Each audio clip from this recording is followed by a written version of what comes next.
Привет! Меня зовут Людмила, и вы на моем канале Людмила Шпатова в потоке. Ну что, мои дорогие, сегодня у нас с вами будет еще один разбор, и название к нему звучит так: «Как он там без вас?». Ну, собственно, понятное дело, да, понятно из нашего названия, что загадывать нужно здесь мужчину, который, возможно, не находится с вами в отношениях, может быть, что-то произошло, может, какая-то пауза или ссора, или находитесь на расстоянии с этим человеком. Ну и что же мы будем смотреть, да? Перед вами будет 3 позиции. Загадывайте, пожалуйста, ваших мужчин. Сначала сделаем небольшую сигнификацию самого человека, самого мужчины, чтобы вы его узнали. Далее мы посмотрим, как он без вас в позиции, что происходит у этого человека, да, что у него сейчас в жизни происходит. Ну и, конечно же, посмотрим, что он думает о вас. Вот в этом своем состоянии без вас, да, думает ли он о вас, что он думает, и собирается ли он как-то сближаться, да, собирается он как-то выходить из этого состояния молчанки, там, расставания, паузы и так далее. Ну и мы начинаем, да, двоечки и троечки, так, троечки и двоечки, вот так вот, ладно, вот так положу, чтобы не запутаться, идут в ожидание, и мы начинаем с вами с единичек. Ох ты, боже ж ты мой, кто ж к нам пришел-то, товарищ дьявол, в самом начале нашего расклада. Боже ты мой. Окей. Давайте посмотрим, кто таков. Кто таков? Ну, во-первых, нам говорят о том, что основа ваших отношений – это все-таки переписка. Да? То есть больше всего вы с этим человеком общались именно по переписке. Может, это вообще какой-то знакомый по переписке, да? Из интернета. Значит, сам по себе мужчина очень жесткий. Иерофант и перевернутый дьявол. Это, знаете, с позиции того, что как я сказал, так и будет. И даже если ты, дорогая, с чем-то не согласна, да, через время ты все равно будешь согласна. Я тебя заманипулирую до смерти, я сделаю так, что ты еще будешь просить меня, да, о том, чтобы я был рядом, о том, чтобы я уделил тебе внимание и так далее. Значит, у мужчины существует только его точка зрения. Никаких других точек зрения нет вообще в принципе. Его невозможно переубедить, его невозможно убедить в чем-то, простите. Вот здесь человек, который вот он видит какой-то свой путь, какие-то свои истины, получил какой-то свой жизненный опыт, и все его убеждения для него априори верны, да, то есть нет другого мнения. Несмотря на такую вот жизненную позицию, на жесткость характера, человек этот очень счастливый. Да, на него все-таки второй картой здесь выходит колесо фортуны. Да. Здесь мужчина, которому действительно везет и которого очень-очень часто спасают его ангелы-хранители, да, то есть они его могут буквально с лезвия бритвы спасать. Когда вот ситуация патовая какая-то, его вот раз, знаете, ангел на крылья поднял и унес. Почему такое бывает? Да? Бывает такое, да, если человек вошел, то есть у него есть определенный кармический вход, да, по колесу фортуны. То есть он родился в этом канале, прошел через него. Это значит, что в своем прошлом воплощении человек сделал какой-то геройский поступок, да, что-то очень положительное делал для людей. Может быть, кого-то спасал, может быть, кому-то помог очень серьезно. Да? И его как бы награждают этой жизнью, потому что вход по колесу фортуны – это награда. Жизнь как награда. Но это абсолютно не говорит о том, что он хороший человек в этом воплощении. Здесь строится новая личность, да, в этом воплощении. И человек может быть злым, нетерпимым, подлым, но ангелы, они как бы подписываются изначально, да, его все равно выручать. Потому что он эту жизнь получил как награду за свои поступки. Ну вот как-то так, да, в тонком плане у нас распределяются энергии. Хорошо, значит, человек очень везучий, счастливчик по жизни, которого постоянно спасают, которого постоянно вытаскивают из сложных ситуаций, а их у него множество. Потому что он их умеет самостоятельно создавать. Вот прям, знаете, из воздуха. Еще, знаете, у него удивительная особенность, он очень быстро отпускает боль. Я бы сказала, что этот человек чувствует мало боли на самом деле. То, что для другого было бы страданием, ну вот, например, если вас кто-то бросит, да, и уйдет к другой женщине, это же вызовет страдания, да, обиду, непонимание, да, чувство недооцененности, бессилие, злость. То есть вы будете переживать по этому поводу. А этот мужчина, он может вообще не переживать. То есть его бросили, он такой, ну, ок, ладно, хорошо. То есть он может выстраивать манипуляции из чувства мести, из желания сделать кому-то больно, но ему самому не больно. Вот понимаете, ему пофиг. Человек, которому пофиг. И так в большинстве случаев в жизни. Значит, он как будто бы устал от эмоций. Вы, когда с ним общались еще, да, он мог говорить о том, что я уже ничего не чувствую, я устал, я слишком много чувствовал в своей жизни, да, и сейчас я пустой, как вот графин без воды, да, меня только разбить, или наполнить, да.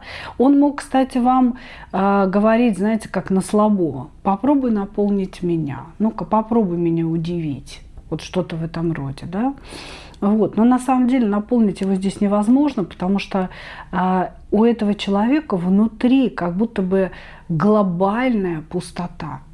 И вот если он говорил, что он в этой жизни пережил очень много страданий, эмоций, его предавали, и поэтому он такой, вы ему не верьте. Потому что он не поэтому такой, он такой изначально. Вот эта дыра какая-то внутренняя, она в нем была изначально. Она не сформирована другими женщинами до вас. Да? И вы здесь совершенно не обязаны его излечить от этой пустоты, наполнить эту пустоту. А он может вас на это провоцировать. Итак, хорошо. Отвечаем на наш вопрос. Как он там без вас вообще в целом? В целом, да, что происходит в его жизни?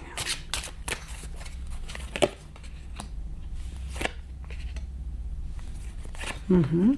Держит лицо.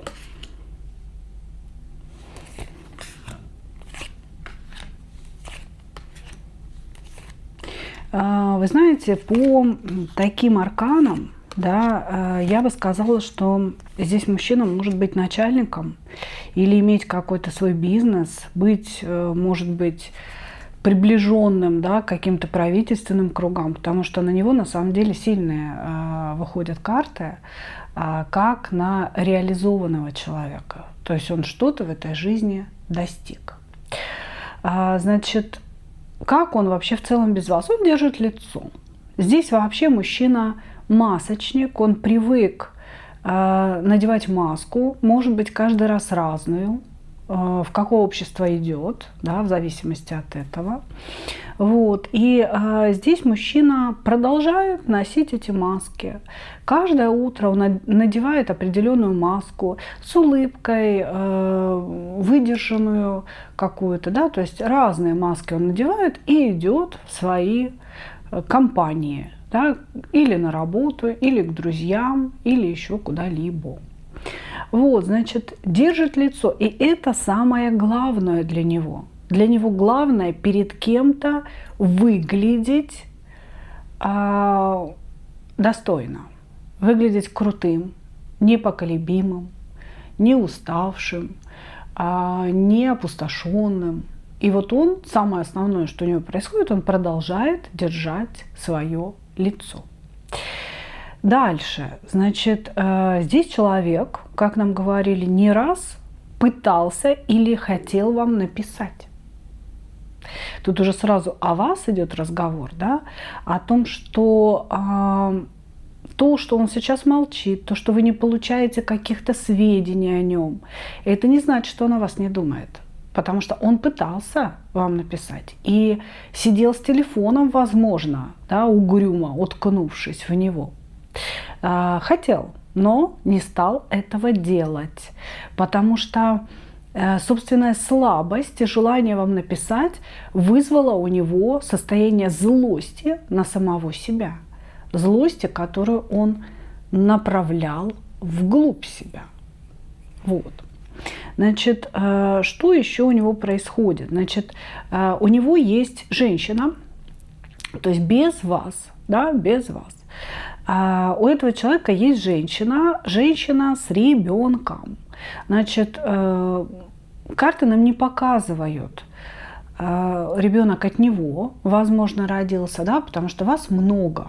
Вас очень много, вы должны понимать, что это общий разбор, да, и здесь сплетается много энергий. У кого-то будет, что за время вашего расставания, вашего молчания человек успел, возможно, жениться, и женщина родила ему ребенка. Да, у кого-то, может быть, он и был женат, и у него только родился ребенок. А может быть, он стал встречаться с женщиной, у которой есть собственный ребенок. И сейчас эта женщина находится в его поле.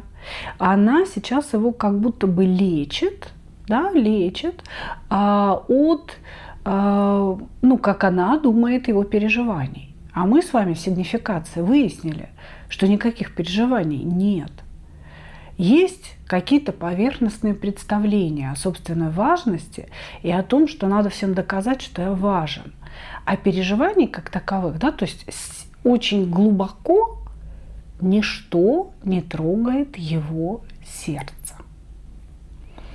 Вот, значит, сейчас в его поле вот эта женщина, которая пытается как будто бы его излечить, его успокоить, его привести в какое-то такое, знаете, наполненное, приятное состояние. То есть есть женщина, которая старается для этого мужчины в данный момент жизни. Вот, значит, и несмотря на то, что она очень старается, он как будто бы смотрит на нее со стороны. Удивительный человек на самом деле, как будто бы он очень сильно равнодушный человек. Вообще ничто не трогает его сердце. Понимаете, вот вообще ничто. Он как будто бы, она бегает, она, ну, если, к примеру, ему родила ребенка, да, то есть она с этим ребенком возится, она постоянно приносит его отцу, да, посмотри, там, поцелуй пяточки, еще что-то, посмотри, как он пахнет, какие глазки. А он вот улыбается, делает какие-то автоматические вещи, и при этом абсолютно ничего не чувствует. Очень здесь все странно. В самом мужчине. Он в данный момент жизни держит свое лицо перед неким обществом, хотел бы вам написать, но останавливает себя и злится на себя за это. Рядом с ним есть женщина, которая за ним ухаживает и создает для него какую-то красоту жизни. Это очень неплохая женщина, надо признать, у многих она моложе мужчины. Вот. А он как будто бы, вот знаете, уйду в себя, вернусь не скоро, да, ушел в себя и откуда-то из глубины наблюдает за ее действиями, абсолютно равнодушно. Ну вот, собственно, вот что у него происходит, да, давайте теперь посмотрим, что он думает о вас. сегодняшнем дне. Да, что он думает о вас.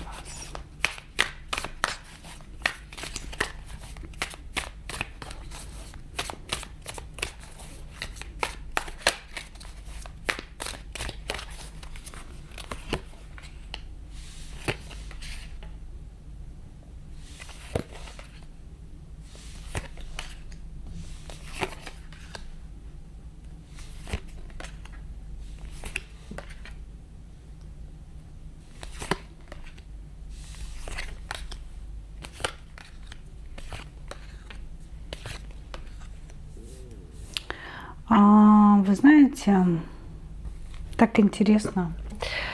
Здесь как будто бы мужчина понимает, что вы женщина, ради которой нужно очень сильно стараться.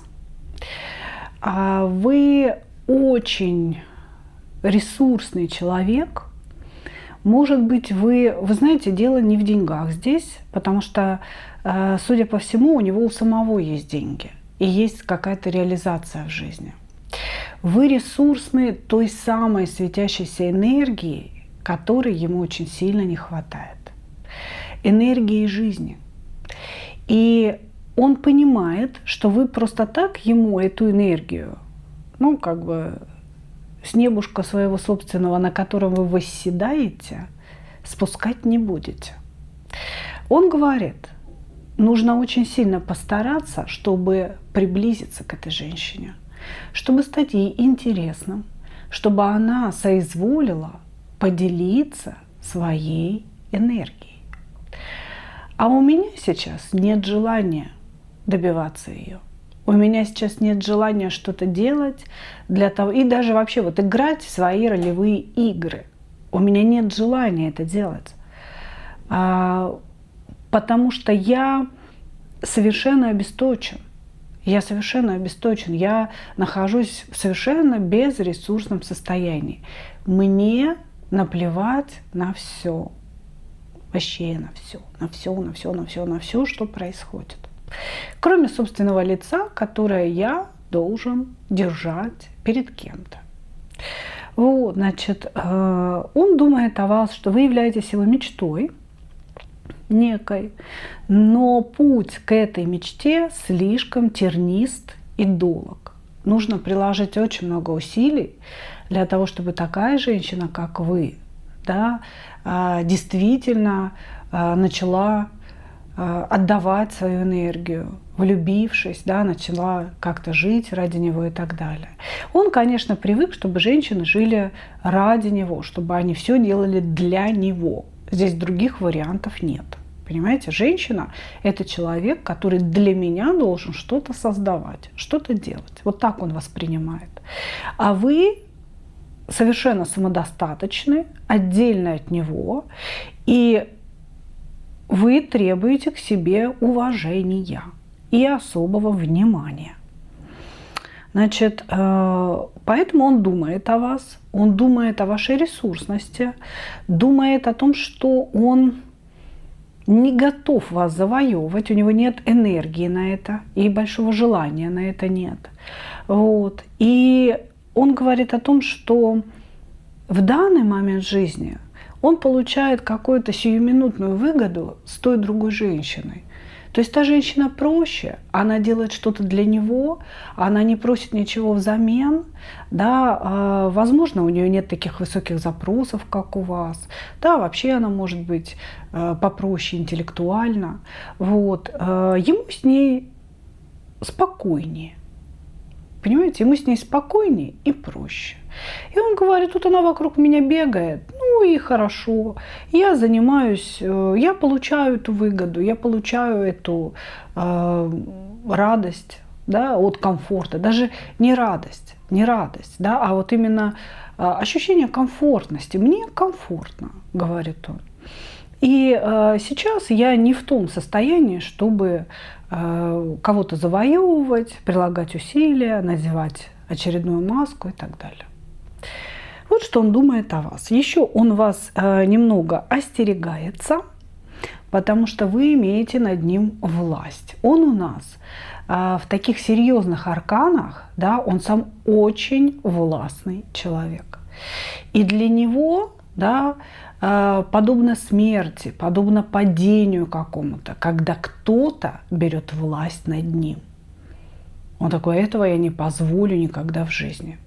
А вы имеете какую-то мистическую, энергетическую власть над этим человеком. Поэтому он вас еще немного остерегается.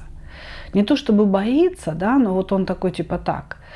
А вообще, прежде чем с ней общаться, нужно очень так твердо встать на ноги, да, и понять, что она еще может выкинуть и как мне ей противодействовать. Вот с этой позиции, вот так.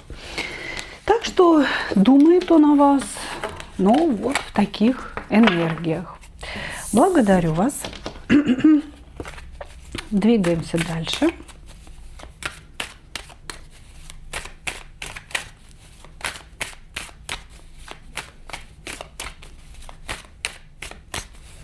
Двоечки. Двоечки вообще. Ну, у нас арканы. То дьявол, то справедливость. Да? Ну, окей, хорошо. Здесь пришел человек или военный, или человек, связанный с юриспруденцией. Может быть, какой-то, знаете, высшей педагогикой, медициной.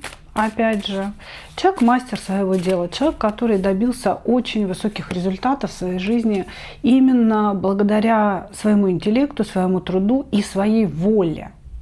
Да, то есть человек очень волевой пришел. Очень волевой и крайне жадный. Крайне жадный человек.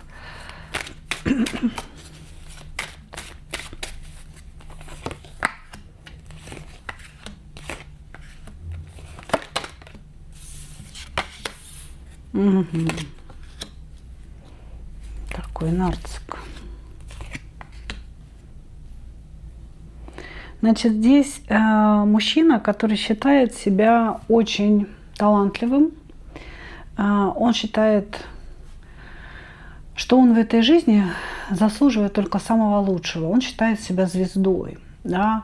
У него есть какие-то таланты, какие-то способности, которые возведены этим человеком в очень, знаете, такую высокую степень, что ли. То есть он очень сильно преувеличивает свои таланты. Они есть, у него есть эти таланты, но он считает себя буквально гением. И он считает, что все люди вокруг должны преклоняться перед ним, преклоняться перед его звездой, да, перед его талантами. Значит, даже если ему это только кажется. Вот, то есть вы можете сказать, что да, блин, какой он талантливый там, да, господи, обычный мужик. А он считает себя звездной персоной. И эта звездная персона может везде проявлять вот это стремление к тому, чтобы люди поклонялись ему. Он может прийти в кафе, в ресторан, в магазин и вести себя свысока, общаться, например, с продавцами или с официантами, как будто бы это какой-то мусор, а не люди. Понимаете? То есть он всячески типа: так, там, мальчик, подойди сюда. Что ты там мне принес? Да, не нравится, убери, это все уже как бы холодное, я это есть не буду. То есть здесь человек, который всячески демонстрирует высокомерие. Всячески. Исходя из вот этого ощущения, что он какой-то уникальный, что он не похож на всех остальных, что у него куча какого-то таланта внутри. Вот. Значит, еще что о нем можно сказать? Опять здесь очень много на самом деле карт, связанных с военной деятельностью. Да? Здесь у многих человек, связанный как-то с военными какими-то действиями. Потому что он внутри себя, да, постоянно готов бороться, постоянно готов вступать в какие-то бои. И с этим человеком на самом деле сложно общаться, потому что он любой разговор может превратить в спор. То есть вы начали вроде как бы какую-то нейтральную совершенно тему, да, а он бабах, и это все вывернул против вас. И начал с вами спорить, начал что-то доказывать и продавливать вас на принятие своей точки зрения. Вот, значит, здесь у человека была в жизни серьезная трагедия, когда он чуть не умер. Но он вообще воспринимает себя, как будто бы он умер и переродился. Может быть, у него была клиническая смерть, авария, болезнь, все что угодно это могло быть, ранение. Да? Человек выжил после этого, но как будто бы после этого события родилась новая личность. Он стал злее, жестче, и вот это вот, знаете, какая-то вымышленная грандиозность в нем появилась. Хорошо. Ну, давайте смотреть, как он там без вас, что у него происходит.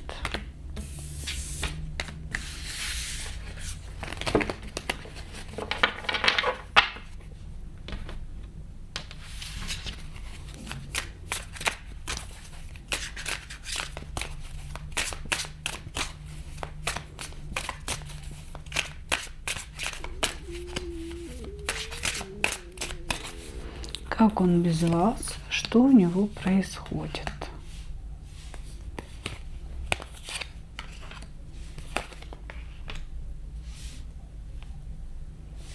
Пытается контролировать некую ситуацию, связанную с некой цикличностью. То есть в его жизни что-то циклично повторяется. И сейчас он опять вошел в новый цикл этой ситуации. Может быть, здесь мужчина ездит на какие-то в какие-то командировки, на какие-то вахты.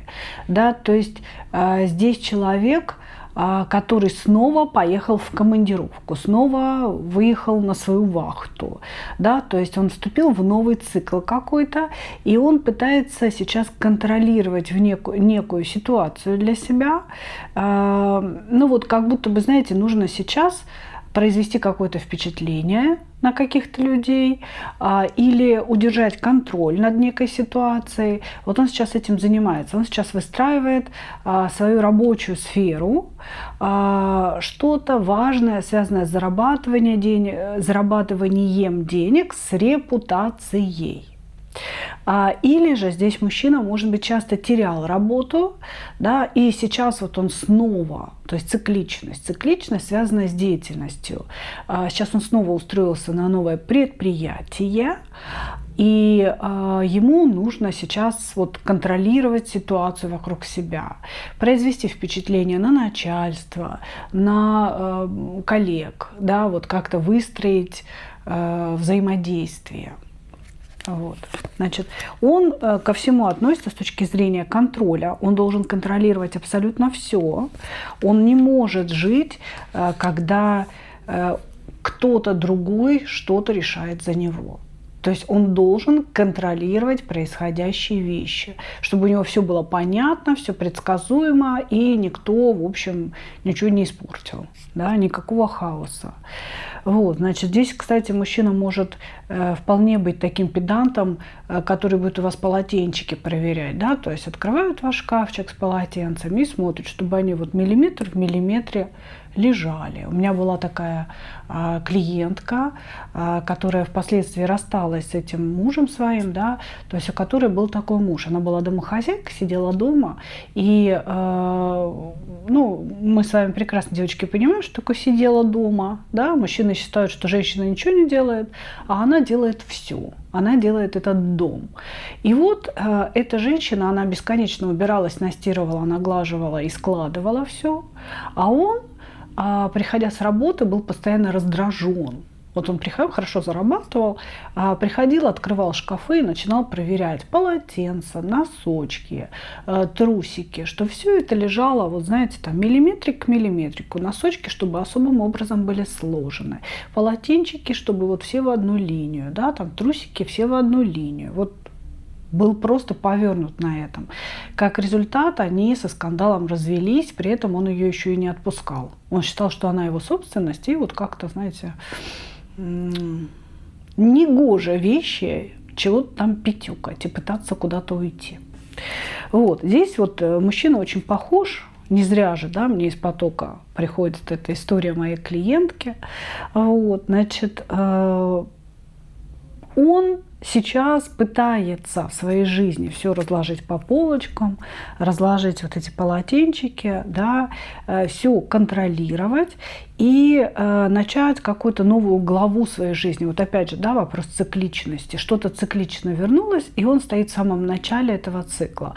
Он сейчас его как бы формирует, делает и двигается вперед. Сейчас все его мысли направленные на работу, на то, что только он может сам себе помочь, да, что-то выстроить для себя, и нет никого, кто мог бы ему в этом подсобить. Вот. Хорошо. Давайте посмотрим, что он думает о вас.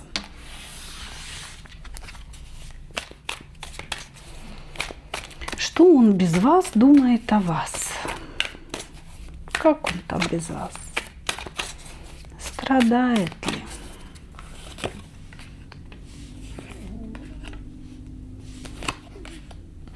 Нет, он не страдает.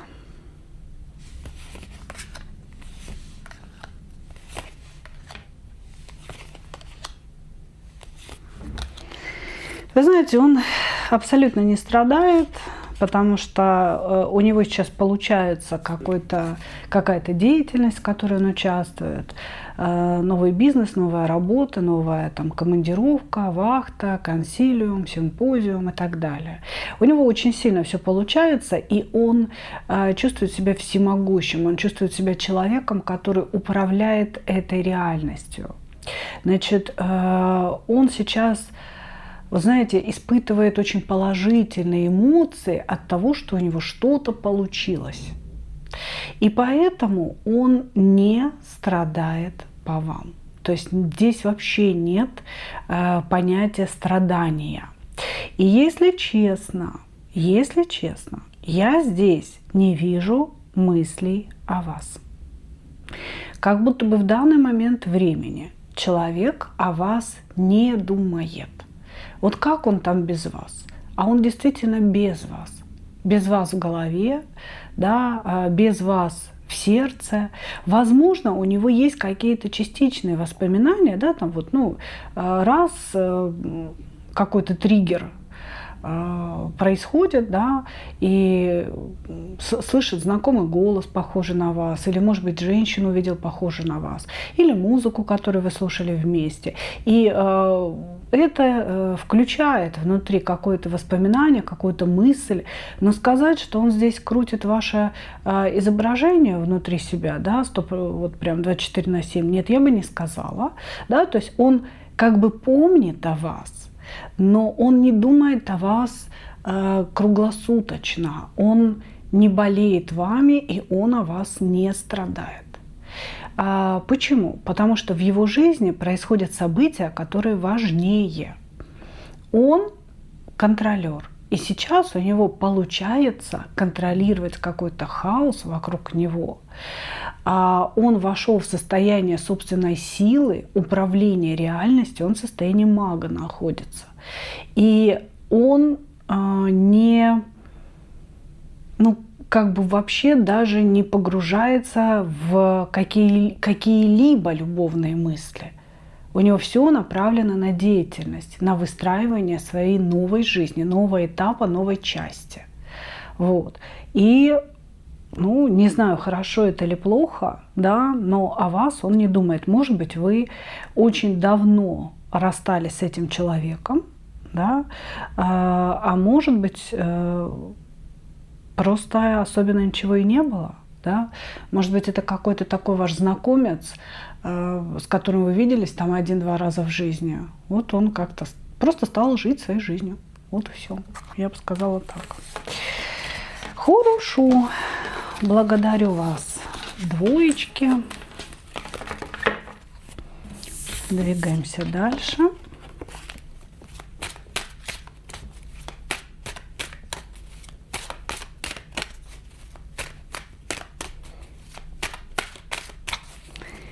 Троечки.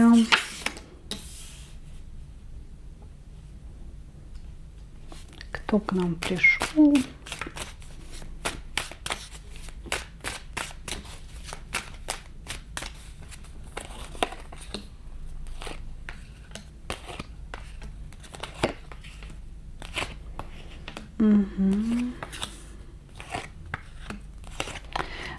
Здесь человек, который мог вас вообще заблокировать.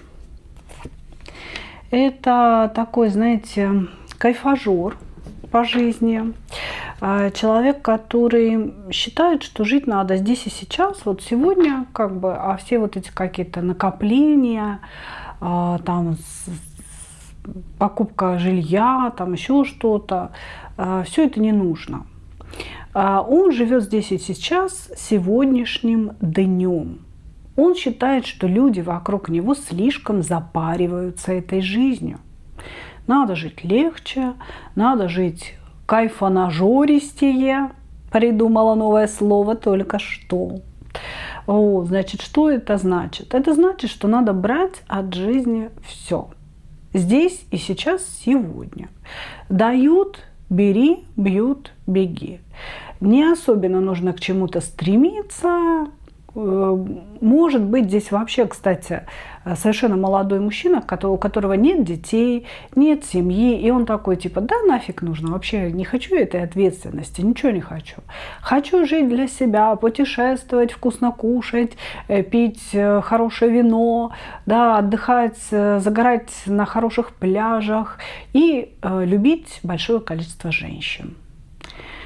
Он не хочет никаких обязательств, он не хочет никакой ответственности. Ему это все претит.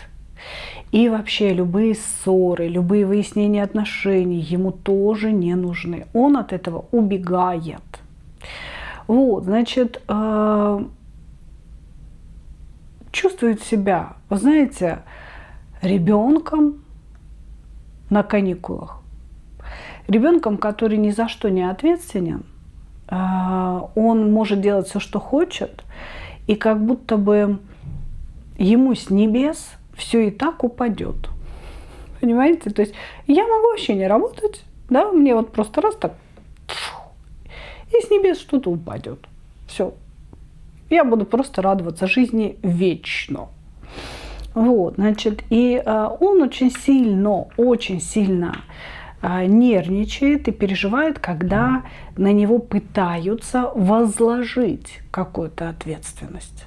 Да, будь серьезнее, давай мы с тобой там родим детей, давай мы с тобой там что-то купим, возьмем ипотеку, не дай бог, какой-то кредит. Ну вот Лиса вам сейчас все свое отношение выразит к вашему молодому человеку. Вот, значит, ему это все не нравится, его это все бесит. Вы здесь можете, кстати, быть старше мужчины и мудрее, духовнее, уж точно. Здесь такое ощущение, что вы ему как учитель, как ментор, потому что он как будто бы, знаете, он и не против спросить какого-то совета, да, но чтобы этот совет звучал ненавязчиво, чтобы ему при этом ничего не надо было делать. Вот. И здесь, когда он расстается с женщиной, когда ему что-то не нравится, он может прям реально истерично хлопать дверью, да, уходить в туман и блокировать. Вот здесь вы можете быть даже заблокированы этим мужчиной. Окей, Лиса. Лисонька, мой золотой пирожочек. Мы что, тут так и будем лежать? А как вот карта, которая там у меня под тобой? Моя-то холющая. Ну, мы все поняли. Мы поняли, что парень тебе не особо понравился. Да? Ты хочешь как-то информацию по нему. Господи, что боже ты мой, как же тебе переложить? Информацию по нему мы прикроем. Прикроем пушистым бачком. Ой, золотой. Чика-сяка-ся. Тима, холющая. Ложись, ложись. Ложись, работай, мой золотой, ну работай. Напушила мне здесь шерсти, господи. Все, ложись. Так, значит, возвращаемся к нашему персонажу. Итак, как он там без вас вообще?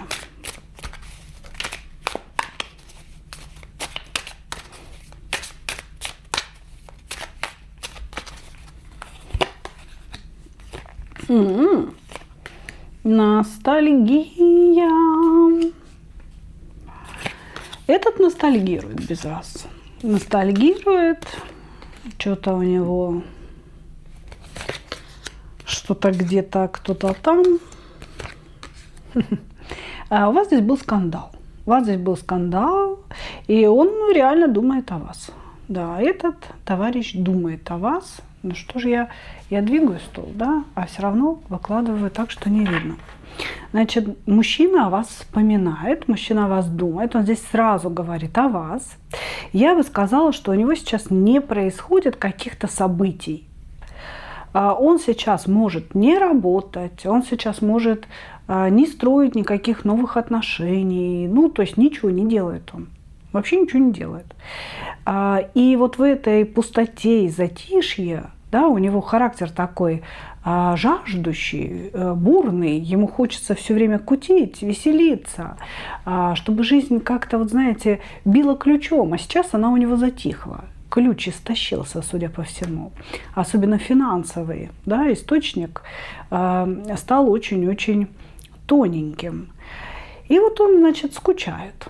Он скучает в своей пустоте, в каком-то одиночестве, думает о вас, думает о вашем скандале, о том, что вот он остался один, а в принципе мог бы быть с вами, судя по всему. Вот. Я бы сказала, что сейчас он проводит свою жизнь в каких-то мечтах. Мечтах о поездке или поездках, о каких-то дорогах.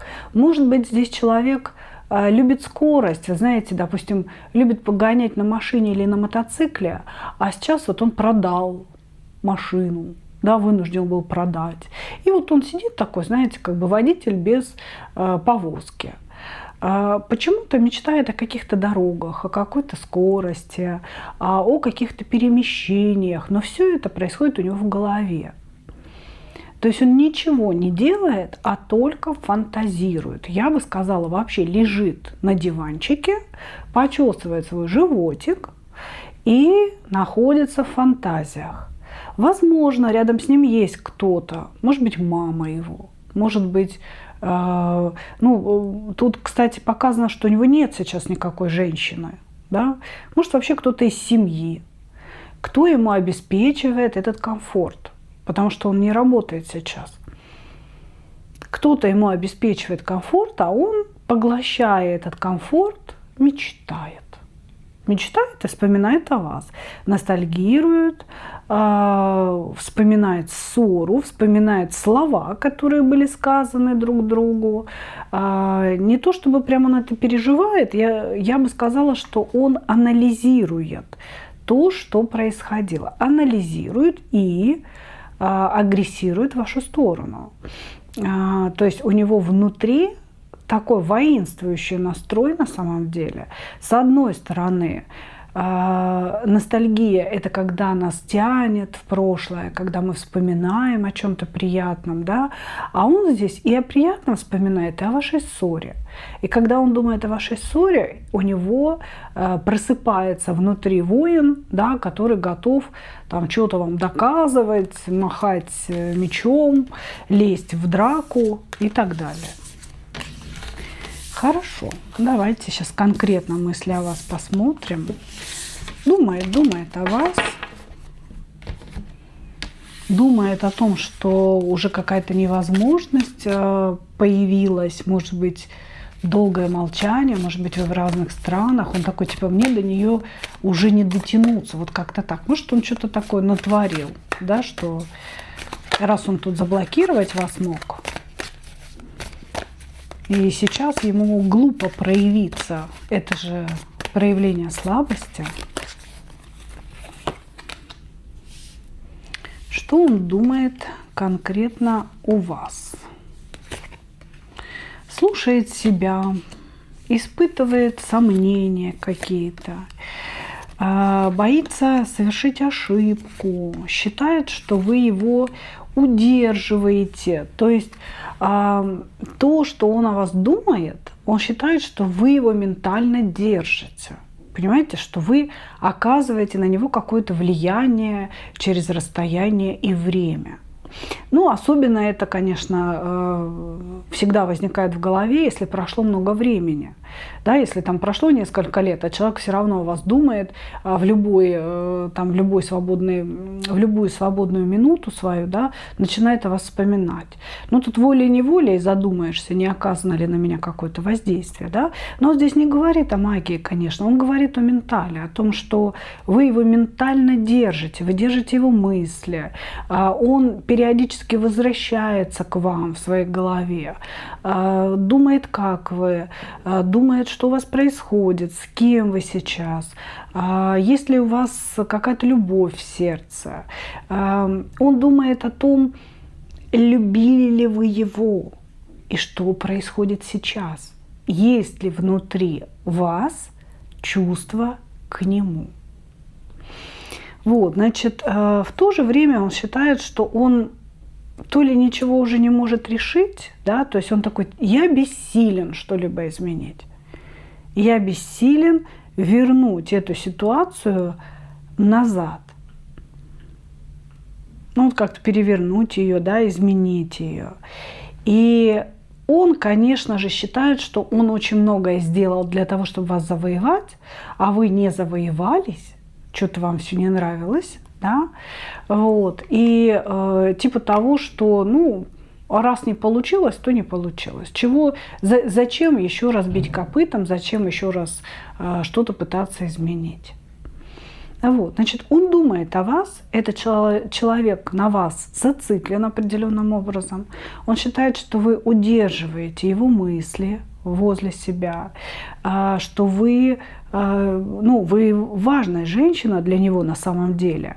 Вот, просто у него не хватает мудрости и силы воли для того, чтобы признать свою ошибку, позвонить вам, написать и попытаться что-то изменить. Я бы так сказала, да? Вот. Но он это называет по-другому. Он говорит: я бессилен, я все равно ничего не сделаю, все равно ничего не начнется, я уже и так слишком много в нее вложил сил, значит, больше я ничего вкладывать не буду. Вот. Думать он думает, делать ничего не будет. А вот, кстати, в своих мыслях и в своих фантазиях он с вами находится в паре.